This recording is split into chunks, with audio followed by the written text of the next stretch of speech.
Hi and welcome to Property Question Time. I'm Stephen Galpin and this is the show where you can have your property related questions answered by our team of experts. Joining me today all the way from Ipswich is John Howard, property developer, author, investor, TV panellist. 55 minutes on the train. Really? And you're still welcome for lunch. I'm not sure where it is, but anyway, I'll have a look on Google Maps and we'll see. Okay. Joining John is Richard Murray, CEO of Eurolink, provider of Eco estate agency software. Welcome back, Richard. Thanks. Good to see you. Stephen. Likewise. Okay. You're welcome for lunch as well. I might take you up on that. How long does it take to drive there, and how much petrol? It's only an hour and a quarter, and if you've got an electric car, all good. Well, we won't go into cars at the moment. I've gone the other way. I've gone from electric back to petrol. I know, that's why I said it. There we are. I'm waiting till the price of oil comes down before I fill it up again. You might be waiting a while. Yeah, I will. But anyway, save the mileage. Okay, John, your first question. I'm interested in investing in buy-to-let properties north of the border. My preference would, I think, be in either Edinburgh or Glasgow. My logic is that these are probably two areas that would offer the highest level of applicants interested in leasing my properties and therefore less chance of voids. Am I right in this assumption? And further, are the standard leases in Scotland and most of the tenancy terms the same as those in England? I think someone has been watching my YouTube channel. And the reason I say that is because I've just bought 2 developments in Scotland, and that's probably why perhaps they've asked me the question. Well, I don't know. There we go. Anyway, let's hope so.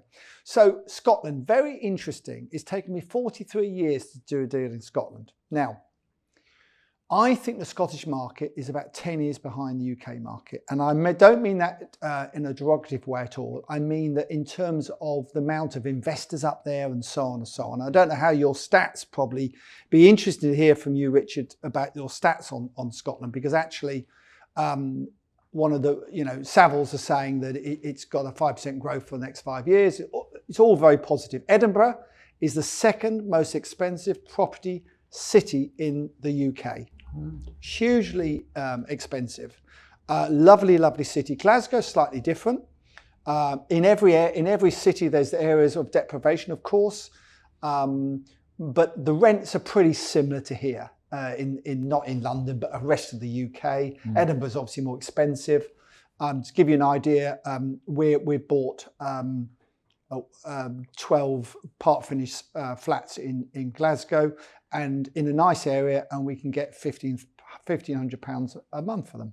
So that's quite a good rent. What does that equate to in terms of percentage return, John? Well, actually, we can sell them for a similar amount of money as we could vacant as we could on a 6.5% return. Right. So that's like my safety valve, if you like. So the law in Scotland is different, and purchasing is very different, as I'm learning. But the outcome's the same. The outcome is the same. And they have pressure areas in Scotland. So that's one thing to be careful of, where the government in Edinburgh and certainly Glasgow as well only allow you to put the rents up to a certain amount. So be careful on that score. There's but a sort of soft rent cap in a way. Yes, a soft rent cap really. So just be careful. But I would be, well, obviously I'm putting my money where my mouth is. So I think Scotland's got a lot of legs, and I think it's an interesting place to invest, depending where you are. Quick tip: Aberdeen, over the last few years, has suffered because of the oil fields closing. Guess what might happen now? Let's have a think. And the one thing that people don't do, they go on to Richard's sites and they look to see how many properties are for sale. But if you look at an area that you're looking to invest in, look at the amount of properties to let.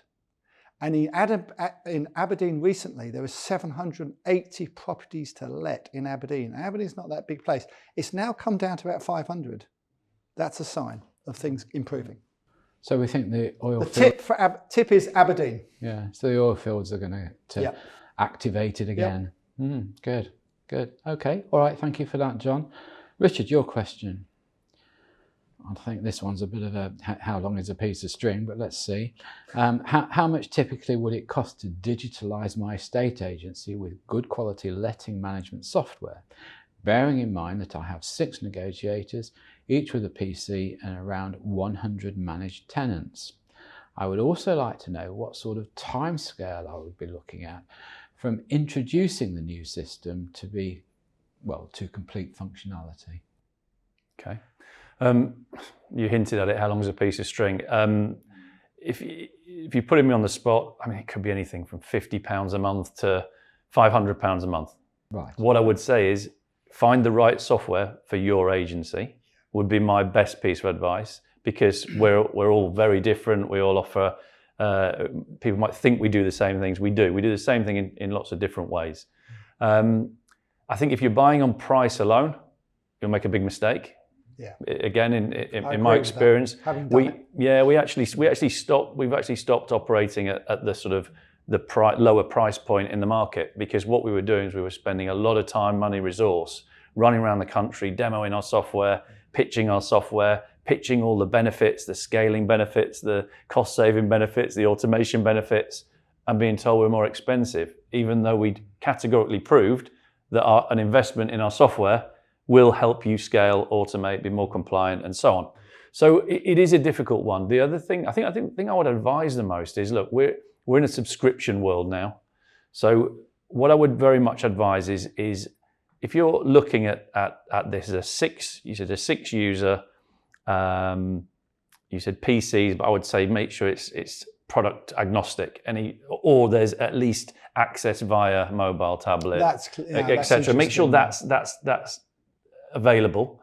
But in terms of costing, I would say if you've got 100 managed properties and 6 users, you definitely need software, because you've got twice as many staff as you need for 100 managed units. Yeah, but that's also, they're probably talking about estate agency and if it's estate agency, fine. But if it was just lettings, I thought the question was just lettings. But yeah, if it's both, that would make sense.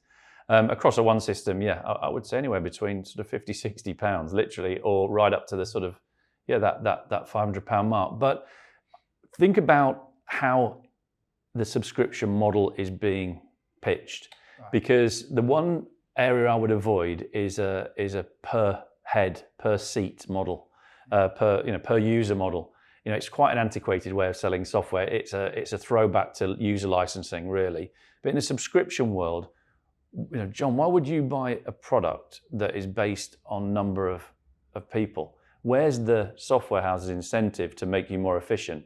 I would argue it's better for them to be slightly less efficient, to have more heads, to have more revenue, if that makes sense. Yeah, I see. So I would say, look for a good subscription model that's based on maybe the size of your portfolio, which could grow, could decline in certain times. You might acquire businesses. You want to forecast for that. I think we, as a client, I would say we want to have some space to grow within it. Unfortunately, you're dealing with some pretty tricky customers with estate act. Now, you can't comment on that, I'm sure, but we've got all sorts of We negotiate with negotiators. Yeah, you negotiate with negotiators, and it's not easy. No, not easy, I imagine. Yeah. Richard, if I just come back to this subscription business, so just for the benefit of our viewers, let's just clarify that. So years and years ago, when Microsoft brought out Word or Excel or PowerPoint, you'd buy it for £100 on a disc or whatever, and that was the end of it. Floppy disk, wasn't it? Now you sign up for £70 a year, you get the suite, and it gets updated automatically, and you just renew your subscription. And so I think what you're referring to then is a similar sort of system within the software purchase. Yeah. I mean, no longer is there a huge capital cost. No, unlikely. Other than the implementation, of course. And again, something else to be wary of. 6 users. Those 6 users need to be very well trained. Yeah. They need to understand the system. Yeah. Again, as a technology company, I know our competitors are using online training tools. I don't agree with it. I think you need to be on site or bring those users to you. Richard, I think that's really important, actually, what you've just said, because some people are very comfortable, offline, doing it with someone miles away. But there's nothing like someone sitting there next to you and saying, right, this is how it works. What's the problem with that one? Do that. I think that's absolutely right. But it's even down to just video, not even a consultant or a trainer at the end just of it. Literally, that's crazy. Do it in your own time. I see the pitch. I get the sales pitch, but the reality is, I would ask, what is your rollout? What does it cost? And what does it include? Because one training session each for those 6 people is not going to get them up to speed. Certainly won't get me up to speed, Richard. You've got a challenge with me and Stephen, that's for sure. but again, that's interesting. Different types of users. What's absolutely. the demographic of those 6 people? What resistance to change is there? A lot. You need to be in the room to see that. We talked about this earlier about. Well, I was just going to say online meetings, and you need to gauge that person has disengaged or is worried or is concerned that they're not going to pick it up, because they might need a one-to-one. They might need right, what are you worried about? I'm worried about this, this and this. Right, let's deal with those From your efficiency point of view, it's so much easier if you had to pick that up when you are in the room, isn't it? It can be, very much so, particularly once then that system goes live. So you asked another part of the question, I think, was how long does it take? We always say 12 weeks. Now, if your agency wasn't operating, if it was a new startup, we could probably do it in 2 weeks. Yeah, because you're busy. Business as usual. Maintain your BAU, and ensure that you're exiting well from your existing provider. Make sure you get your legacy arrangements in place. Make sure you can access your data, access your transactions, particularly on the account side of things in lettings. But we say 12 weeks. I mean, depends on the size of the agency, but I would think for that agency, allocate 12 weeks, and please allocate your own time. It doesn't magically happen. No. There's no magic fairy dust to implementing software. I think that's very good advice, Richard. Okay. Well, on that good advice, we're going to go to the break. So join me again in a few minutes when we'll be back with John and Richard answering more of your questions.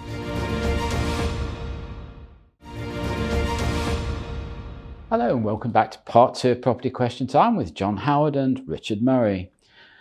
John, your second question. Yes. Do the experts think that the shortage of construction industry workers, in the main created by Brexit, will continue and have an ever escalating cost consequence on the cost of housing in the UK? No, I don't. And the reason I don't think so is because I think that we're coming into a recession, there'll be less construction taking place.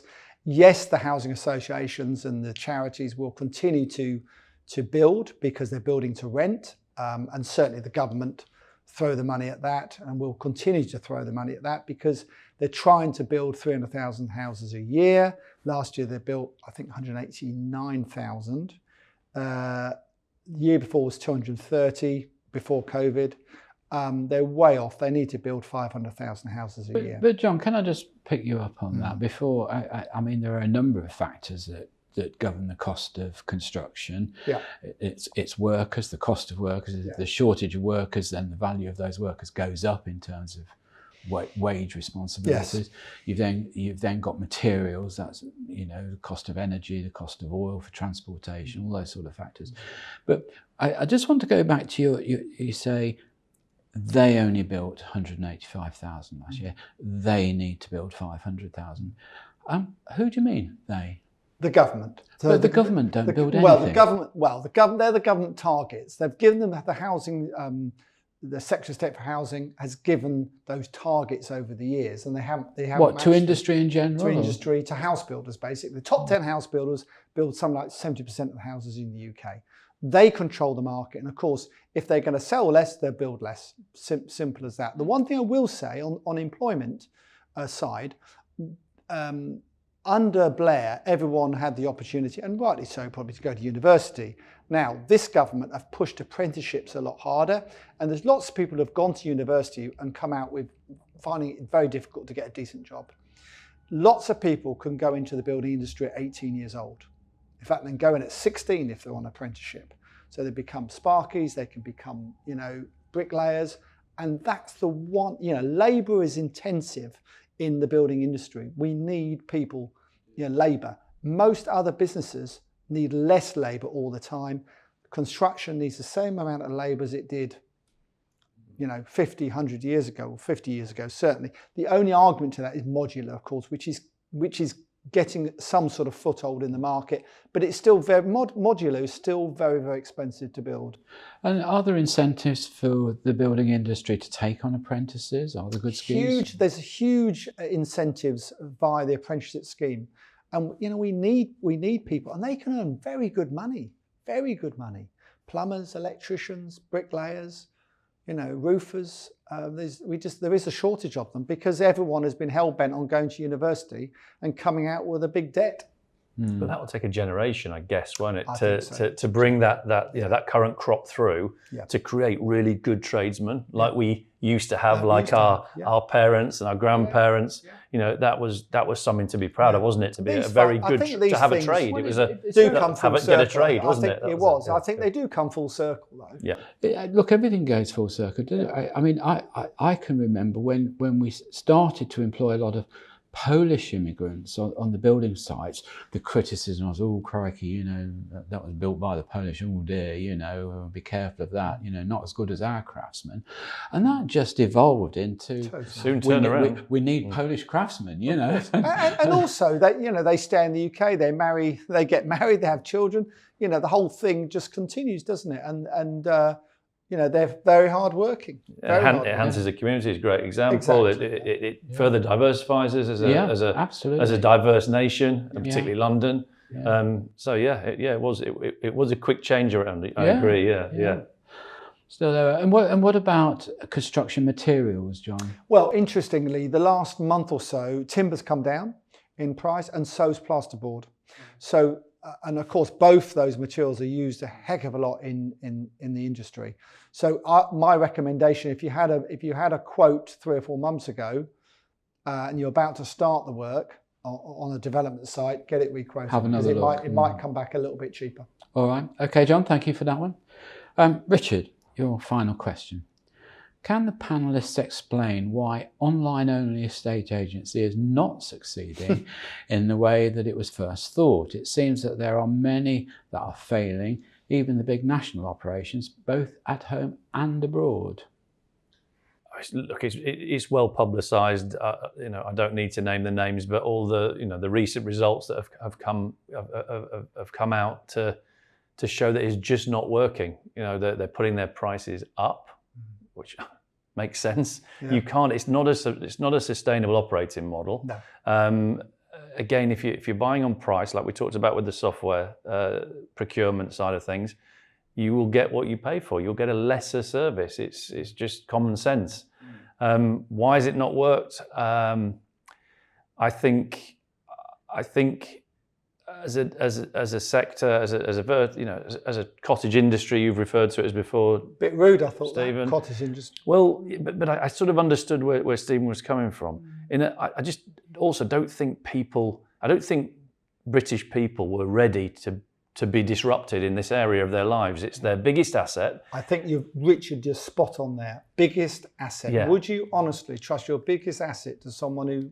There's one thing buying something through Amazon. There's one thing using technology platforms to maybe purchase. I mean, look at the cars. Yeah. I mean, Kazoo now. Yeah. It's not working. It's just not working. John, that model. John, you may remember the retail outlet. I can remember my father saying to me, "Oh, this Comet that started up, this electrical retailer, not going in there. They don't even take the things out of the boxes. You've just got to point to the box and that's what you buy and hope when you get home it's what you..."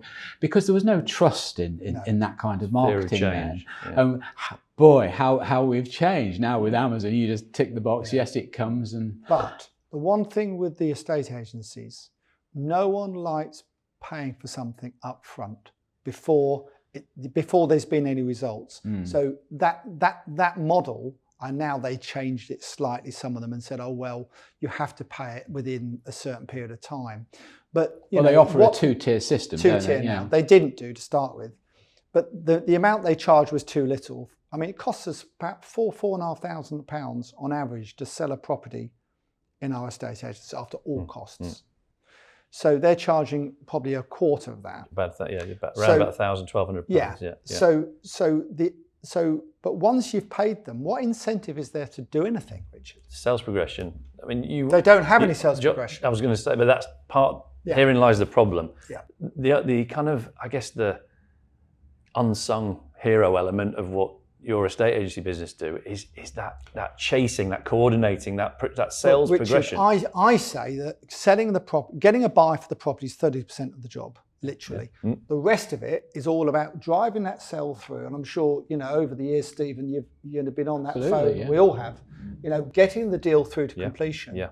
And that's the skill. And I spoke to a managing director of one of the big people we potentially are talking about. And he said to me, John, we don't worry about sale progression because we know the other agents in the chain will do it for us. Because if there's a chain, they, but isn't an assumption, but it's true in a way. We will do that for them because we want our sale to go through. But instruction to completion ratios are poor.